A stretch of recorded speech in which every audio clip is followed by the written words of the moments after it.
Episode iheruka ni uko twayishoje. Komeza gukoresha ikoranabuhanga mu kazi kawe, ushakisha uburyo wagabanya ingwizamurongo zidatanga umusaruro, ahubwo wibande ku bakozi bake beza kandi bashoboye. Ukomeje kumva inyandiko zikubiye mu gitabo cya Dieudonne D'amour cyitwa Inzira y'inkotanyi. Twinjiye mu mutwe wa 12 kuri episode ya 4. Umutwe wa 12. Ihame rya 11 ni imico yo kugenderwaho. Mu mwaka wa 340 mbere ya Yezu, Aristote umuhanga w'umugereki yashyize ahagaragara amahame ari nayo yaje kuba umusingi w'ibitekerezo byinshi by'abanyaburayi. Ibitekerezo bye by'umwimerere na n'ubu biracyagaruka mu mitekerereze igezweho ubu. Kumva neza ibitekerezo bya Aristote bigufasha gusobanura ibitekerezo n'ibikorwa byawe kurusha abatabizi. Birashoboka ko byinshi mu byo Aristote yamariye filozofiya byaba biri muri rya hame ry'impamvu. Yigishaga yuko ikiba cyose kiba gifite impamvu muri iyi si. Akavuga yuko habaho isano hagati y'inkurikizi n'impamvu mu bibaho byose. Naho waba utazi impamvu y'ikintu runaka ntibivuga yuko idahari.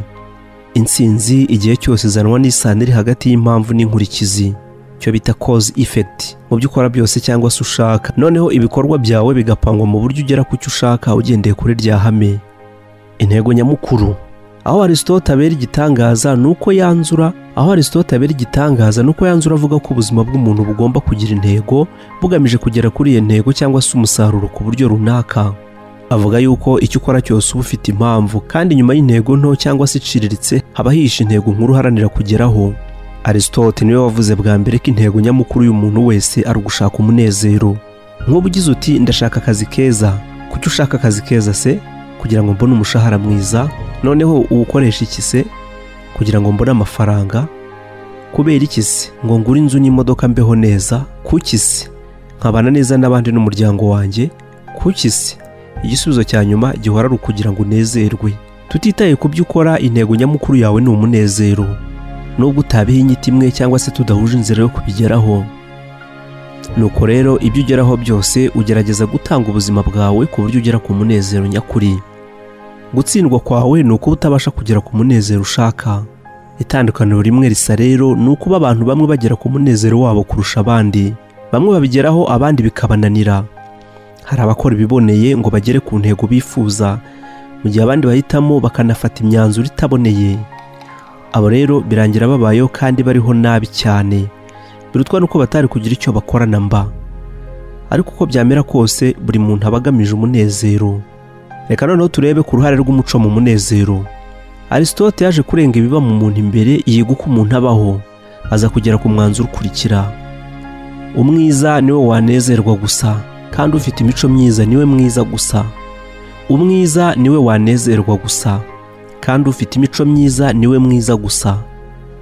Ubu ni ubuvumbuzi bukomeye mu mitekerereze ya muntu. Nyumvira nawe, ushobora kunezerwa niba koko uri umuntu mwiza, kandi ntushobora kuba umuntu mwiza utarangwaho imico ijyanye n'ubugwaneza. Icyo bivuga ni uko kunezerwa ni ubuzima. Ugomba guharanira kuba umuntu mwiza. Igihe cyose wagombye gukora mu bugwaneza bwose bushoboka. Nibwo wumva unezerewe muri wowe, aho wishimira kuba wiyizeye kandi wiyubahishije, mbese wihesheje agaciro. Ni nako ugira imibanire n'imikorere myiza. Bityo rero umuco ubwawo ni ishimwe, kuko ubwawo wishakira igihembo n'umunezero w'imbere muri wowe mu kwishima no kumva ukomeye, ukawiyumvamo igihe ukoze cyangwa se ukavuga ibintu bya gipfura kandi by'ukuri. Nyogokuru wanjye yigeze kumbwira aya magambo: igihe uzivomera amazi ukayakura hasi mu kibaya, ukayazamura ku mutwe wawe ukayajyana hejuru ku musozi, nibwo uzamenya agaciro ka buri gitonyanga cy'ayo mazi. Yarongeye arambwira ati, abantu bishimye cyangwa se bafite umutima mwiza ntibata igihe cyabo bakorera cyangwa se bifuriza abandi bibi cyangwa se ibyago. Ababikora ni babandi agahinda kaba karishe, bafite ibibazo n'ishyari mu mitima yabo. Uruhare rw'ibanze rukomeye rw'imyitwarire. Uruhare rw'ibanze cyangwa se rukomeye mu bijyanye n'imyitwarire. Imyitwarire cyangwa se imico y'umuntu irakomeye cyane mu mahirwe ye. Ukuri kw'ibihe byose ni uko mu buzima bwawe gukurura abantu, ibitekerezo, amahirwe n'ibindi bijyanye n'ibitekerezo bikubamo cyane. Ntushobora kugira icyo ugeraho hanze yawe utarigeze ukigeraho muri wowe imbere. Hakurikijwe itegeko ry'imikoranire, ibigukikije bihamagarwa nk'ibikubatse. Ubuntu burihabwa. Niba ushaka impinduka hanze yawe, banza uhindure imitekerereze yawe. Uhe gahunda nshya indiba y'ubwenge bwawe. ugomba kwiremamo indangagaciro, imyemerere n'imyumvire yawe ihuza n'ubuzima ushaka kwishimira hanze yawe. Niba ushaka impinduka hanze yawe, banza uhindure imitekerereze yawe, uhe gahunda nshya indiba y'ubwenge bwawe. Ugomba kwiremamo indangagaciro, imyemerere n'imyumvire yawe ihuza n'ubuzima ushaka kwishimira hanze yawe. Ugomba rero gukomeza guteza imbere imico yawe. Icyo wowe wita intsinzi. Urasoma cyangwa se urimo kumva iki gitabo kubera yuko ushaka gutsinda mu buzima bwawe. Urashaka kunezerwa kurushaho. Ukeneye kugira imibanire myiza, ugakorera amafaranga menshi no kurushaho kumenyekana mu byo ukora. Urashaka ubuzima bwiza kandi urashaka ikikugira ikirenga ku bantu basanzwe. Kandi ikikugira ikirenga ku bantu basanzwe ni uko uba ushaka ushishikaye kwiga byinshi no kumenya byinshi byerekeye uko wabaho neza kurushaho. Ariko se nkubaze, intsinzi ni iki? Wowe uyihihe nyito? Iyo ubajije abantu batandukanye iki kibazo, ibisubizo bya mbere baguha byagutangaza. Abo mvuga ni abantu b'ingeri zose, abakozi bo mu bigo bitandukanye, abanyeshuri, abanyapolitiki, abayobozi, abashakashatsi, abacuruzi n'abanditsi, abatsindiye ibihembo bya Nobel n'abandi. Aba bose mvuze usanga ari bo mu muco wacu dufata cyangwa se tubona babashije kunyurwa n'intsinzi. 86% bemeza ko intsinzi ari uguhesha ababyeyi babo icyubahiro, ari nabo bayikesha. Abandi ngo ni ukuba bumva uwo bashakanye n'abana babyaye babubaha. Naho abandi ngo niyo bumva inshuti, abavandimwe nabo bakorana babaha icyubahiro. Naho abandi ngo bumva intsinzi ari igihembo ku byo bakoze cyangwa se bakora bituma bahindura neza ubuzima bw'abandi. Aba bo ngo ni ukuba batagihangayikiye amafaranga, nubwo bose atari abaherwe, ariko hari aho bageze bakumva amafaranga atakiri ikibazo kuri bo, bakurikije icyo bakoraga n'izindi nzego z'ubuzima. Kubahwa n'abandi. Iyo wibaza ku ntsinzi mu buzima bwawe bwite, usanga ifitanye isano ya hafi cyane n'icyubahiro uhabwa n'abantu nawe wubaha. Hafi y'ibintu byose ukora ubigeraho cyangwa se ntubigereho utegereje kumva uko abandi bantu bagutekereza. Uko abantu bakomeye babona ibitekerezo byawe bifite icyo bimara ku myitwarire yawe. Isura yawe mu bantu ni umutungo ukomeye, haba mu by'ubucuruzi cyangwa se mu buzima bwose. Dore inyito nziza y'isura yawe mu bantu. Uko abantu bakubona nuko bakuvuga iyo mutari kumwe. Kandi nawe warabyiboneye ko ibyo abantu bakuvugaho byose iyo ubimenye bigira icyo bikora, cyaba cyiza cyangwa se kibi ku mitekerereze n'amarangamutima yawe. Kimwe mu byo umuntu w'ikirenga yitaho, atekereza igihe cyose uko umwanzuro cyangwa se imyitwarire runaka bizakirwa cyangwa se bizabonwa n'abandi. Byumvikane ko utabushishikajwe no gukora icyiza gusa, ahubwo ikizagaragara neza mu maso y'abandi, cyane cyane abo nawe wubahira ibitekerezo byabo. Itegeko rya rukuruzi rirakomeye cyane. Unoza imico yawe uko ugenda ubaho mu kumenyana n'abantu, uziko kandi bakurengeje imico myiza. Ubwo rero nta kabuza uzakurura abantu beza n'imico myiza nk'uko uruzi rukurura imigezi. Kunoza no kubaka umuco. Aristote yigishije irindi hame agira ati, intego y'ibanze y'uburezi ni ukwigisha umuco urubyiruko. Nibyo biha urubyiruko umusingi ukomeye wo kubakiraho, kandi bikaba byatanga icyizere ko ruzavamo abantu bazima bashobora kwigeza kuri byinshi, bahorana ubuzima bunezerewe bamaze gukura. Noneho wakora iki igihe warezwe cyangwa se wagize imikurire idahwitse? Bizagenda bite niba imico watojwe itajyanye n'iyo ukeneye ubu? Ese uzabyitwaramo ute niba hari indi mico ukeneye ko yakwinjira mu bumuntu bwawe? Aristote yanzuye ko umuco ari yo ngiro, si ukwiyumva cyangwa se kwemera gusa. Imico igaragarira mu bikorwa, si mu magambo. Si icyo wizera, icyo wifuza cyangwa ushaka gukora, ahubwo n'ibyo ukora gusa byerekana imico nyakuri yawe. Niba hari umuco runaka udafite, wakagombye kuwushaka ukawunoza muri wowe, ukajya uwugaragaza mu mico yawe igihe cyose ubona ukenewe. Ushobora kuba umunyamico myiza mu kwitwara neza, ukora nk'aho wari usanga wa muco wifuza. Itegeko ry'inyomoza rivuga yuko ushobora gukora ikintu mu myumvire cyangwa se imyemerere wari unyotewe kwiyumvisha cyangwa se kwemera umuco mushya mu mico yawe. Itegeko ry'inyomoza rivuga yuko ushobora gukora ikintu mu myumvire cyangwa imyemerere yawe unyotewe kwiyumvisha cyangwa se kwemera umuco mushya mu mico yawe. Ushobora rero kuba umuntu ukomeye mu by'ukuri igihe wemeza gutekereza, kuvuga cyangwa se kwitwara bihamye birenze ukuri mu gihe icyo ari cyo cyose. Itegeko ryo kwibanda rigira riti, icyo wibanzeho cyose kirakura. Ushobora kwifashisha iri tegeko rikomeye mu kugena imico yawe, wibanda cyane ku muco runaka ushaka ko wakuranga ukanawubahirwa. Wajya usoma ibijyanye nawo ukawushaka mu mateka no mu buzima bw'abantu baranzwe nawo. Ushobora kujya wishyiramo ifoto yawe cyangwa se wibona mu bikorwa byo kwimakaza uwo muco mu cyo ukora cyose. Ubereyeho kubana n'abandi. Aristote yigishije yuko mu buzima buri kintu cyose gisaba imibanire n'abandi. uko imibanire yawe imeze, uko ingana n'uko inyuranye, nibyo bitanga inyito n'isura y'ubuzima bwawe. Urigenga kandi ntacyo uri cyo hatari abandi. Niyo mpamvu ntawe utura ku karwa wenyine. Umuco mwiza wa mbere mu buzima no mu mibanire ni ubunyangamugayo. Ibi nibyo inkoranye ivuga ko mu bunyangamugayo harimo ukuri kwemye, kuba uriwe ntawe musa, kuba wowe wese, kuba uboneye, kubana neza byuzuye, kutagira amakosa ushinjwa. Iyi mico yose wayitoza muri wowe witekerezaho cyangwa wibanda ku kuba inyangamugayo, ukajya uhora utekereza icyo kuba inyangamugayo bisobanura. Wanatekereza no ku bandi bantu uzi ubwawe cyangwa se ubwirwa n'amateka bamenyekanye kandi bakubahwa kubera ubunyangamugayo bwabo. Uzaba icyo ukora. Ese uribuka izina rya Kanyombya? Kuki yitwa kuriya? Uko wibanda ku muco n'ubunyangamugayo niko uzabayo bihamye. Ubitekereze mu mutwe wawe nk'ugarura isaro mu ntoki zawe. Niko bizajya mu ndiba y'ubwonko bwawe.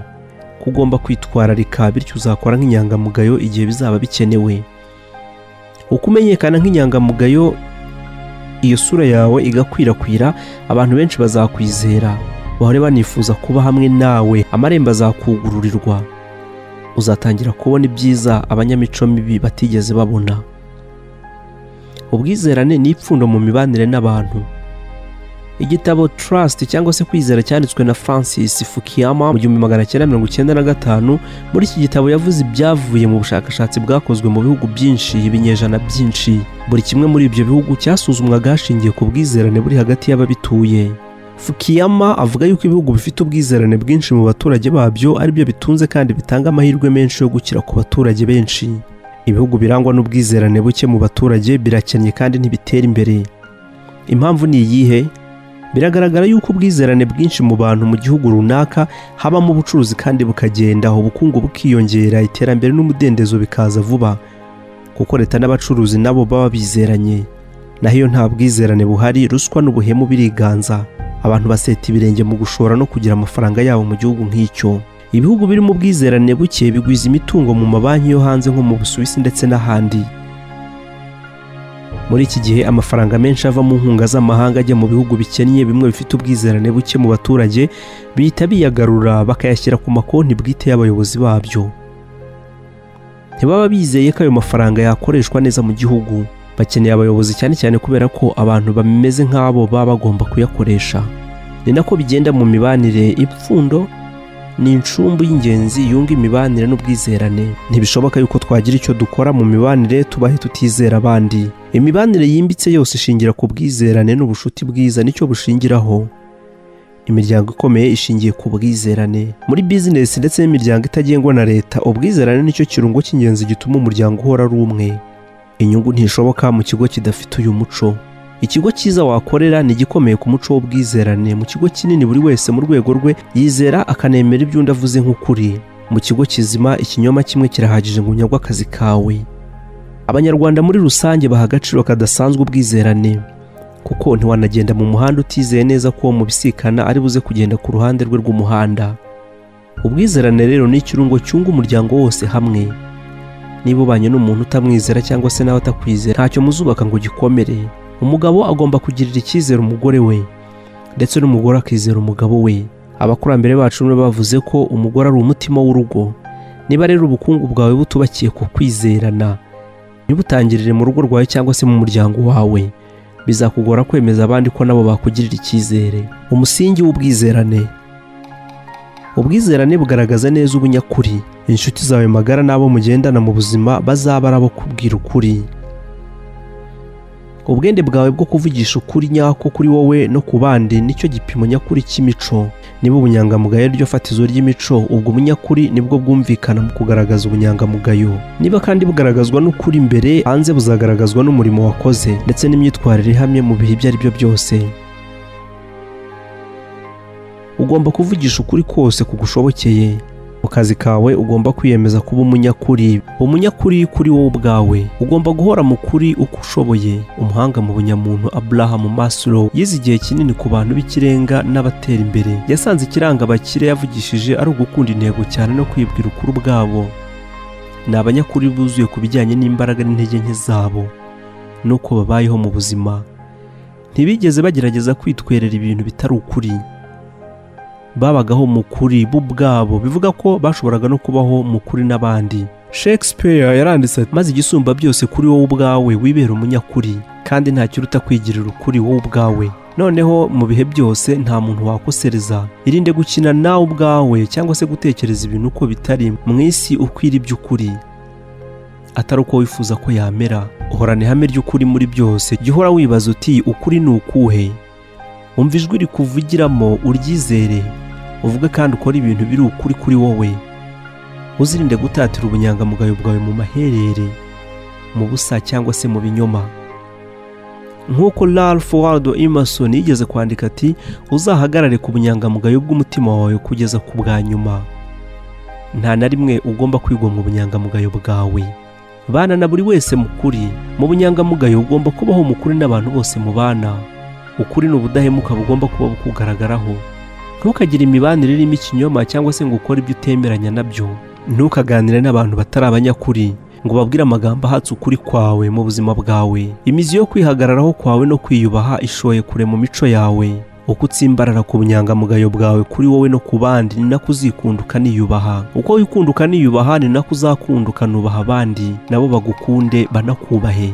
Uko kandi nako uzongera ubwiza n'ubwinshi bw'imibanire yawe. Ubunyangamugayo niyo ndangagaciro rukumbi abandi bashingiraho. Ugomba kuba umunyakuri kugeza aho ubaho mu mahame yose ubona ko ari mazima, meza kandi y'ukuri. Imyitwarire ihamye ni igipimo cy'ubunyangamugayo bwawe. Igisobanuro cyo kwitwara neza. Kwitwara neza ni ubushobozi bwo kwikoresha ibyo wakagombye gukora mu gihe cyabyo, waba ubyiyumvamo cyangwa bitakurimo.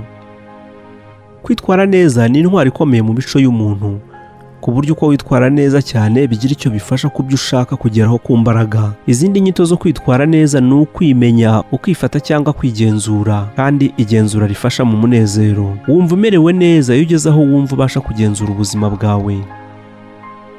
Iyo ufashe umwanzuro wo gukora cyangwa se kudakora ikintu, noneho ukitwararika umwanzuro wawe naho waba utabyemera, wumva wishimiye cyane kuko wabashije kugera ku ntego igoye, kuko wageze ku ntego igoye, mbese wumva wigenzura. Hari isano ikomeye iri hagati yo kwitwara neza no kwiyumva. Kumva ukomeye. Uko wiha ikinyabupfura cyo gukora icyo wiyemeje, urushaho kwikunda no kwiyubaha. Uko niko wikunda ndetse ukaniyubaha. Uyu munsi uri aho uri n'icyo uri cyo kubw'amahitamo n'imyanzuro wafashe mu gihe cyashize. Wabitekerejeho witonze, ubifatira umwanzuro ugendeye ku makuru afatika. Ugisha umutima inama, unasanga bihuza n'indangagaciro uzi. Amahitamo n'imyanzuro yawe mu gihe cyashize ntibyerekana ejo hazaza hawe. Icyo cyari cyo gihe, ubu ni ubu, ariko ubu ntusubije inyuma ngo usubire mu buzima bwawe. Imyanzuro wafashe siyo wafata. Ufata iyo myanzuro wari utandukanye n'uwo uri we uyu munsi. Ntugahezwe inyuma n'amakosa wakoze kera, kuko uwo uri uyu munsi ntabwo ari we wakoze ayo makosa. Ubu umaze gukura, uri umuntu uciye akenge. Ushobora noneho no gufata umwanzuro nk'umuntu mukuru ufite ubumenyi n'uburambe. Ubu rero ushobora gutwara neza ubuzima bwawe mu biganza, ubuyobora aho ushaka kugana ejo hazaza.